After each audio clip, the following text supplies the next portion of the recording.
नमस्कार मित्रों, में आप सभी का मेरे YouTube चैनल पर स्वागत है। आज के इस वीडियो में गीता के ऐसे श्लोकों के बारे में बताऊंगा जिसके अर्थ सुनकर हैरान हो जाएंगे। महाभारत युद्ध से पहले श्री कृष्ण ने अर्जुन को दिया था जन्म मृत्यु से जुड़ा ज्ञान। महाभारत युद्ध से पहले अर्जुन ने जब भीष्म पितामह, द्रोणाचार्य, कृपाचार्य और कुटुंब के सभी लोगों को देखा तो अपने तीर कमान रख दिए थे और युद्ध न करने की बात श्री कृष्ण से कही थी। तब श्री कृष्ण ने अर्जुन को गीता का ज्ञान दिया था।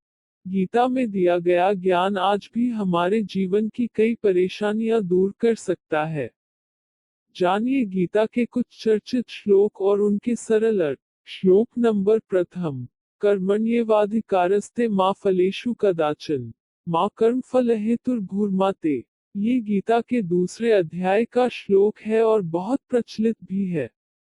इस श्लोक में श्री कृष्ण ने अर्जुन से कहा है कि सिर्फ कर्म पर तुम्हारा अधिकार है, लेकिन कर्म के फल पर तुम्हारा अधिकार नहीं है। इसीलिए कर्म के फल की चिंता नहीं करनी चाहिए।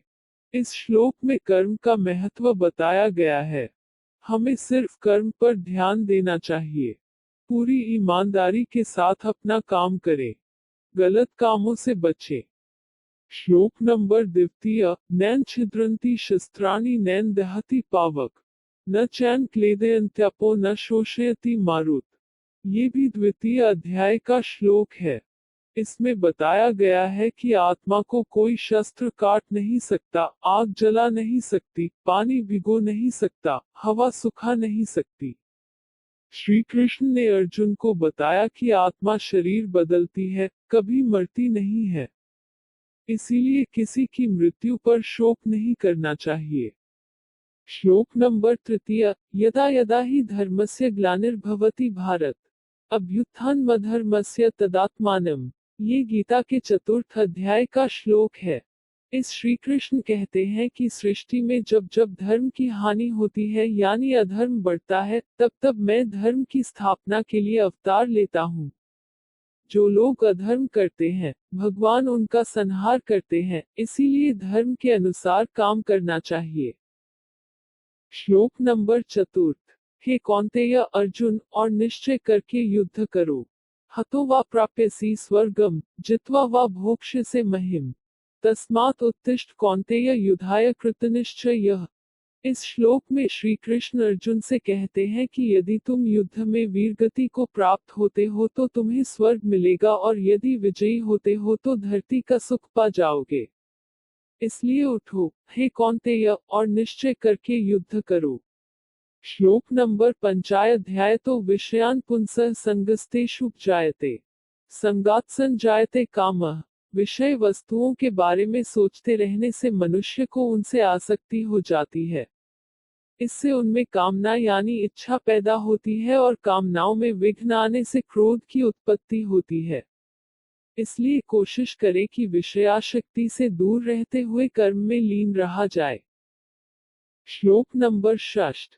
क्रोधात् भवति सन्मोह सन्मोहात् स्मृति विभ्रम स्मृतिभ्रंशात् बुद्धिनाशो बुद्धिनाशात् प्रणश्यति। अर्थ, क्रोध से मनुष्य की मति बुद्धिद मारी जाती है यानी मूढ़ हो जाती है, कुंद हो जाती है। इससे स्मृति भ्रमित हो जाती है। स्मृति भ्रम हो जाने से मनुष्य की बुद्धि नष्ट हो जाती है और बुद्धि का नाश हो जाने पर मनुष्य खुद अपना ही नाश कर बैठता है। श्लोक नंबर सप्तति। श्रद्धावान लभते ज्ञानम तत्पर संयतेन्द्रिय ज्ञानम लब्ध्वा परा शांतिमचिरेणाधिगच्छति। अर्थ, श्रद्धा रखने वाले मनुष्य, अपनी इंद्रियों पर संयम रखने वाले मनुष्य, साधन पारायण हो अपनी तत्परता से ज्ञान प्राप्त करते हैं, फिर ज्ञान मिल जाने पर जल्द ही परम शांति को प्राप्त होते हैं। श्लोक नंबर अष्टम। सर्वधर्मान परित्यज्य मामेकम शरण व्रज अथवा सर्वपापेभ्यो मोक्षयिष्यामि मा शुच। 18वां अध्याय। श्लोक 66। अर्थ, हे अर्जुन, सभी धर्मों को त्याग कर अर्थात हर आश्रय को त्याग कर केवल मेरी शरण में आओ। मैं श्री कृष्ण तुम्हें सभी पापों से मुक्ति दिला दूंगा, इसलिए शोक मत करो। श्लोक नंबर नवम। युगों युगों से प्रत्येक युग में जन्म लेता आया हूँ। परित्राणाय साधूनां विनाशाय च दुष्कृताम्।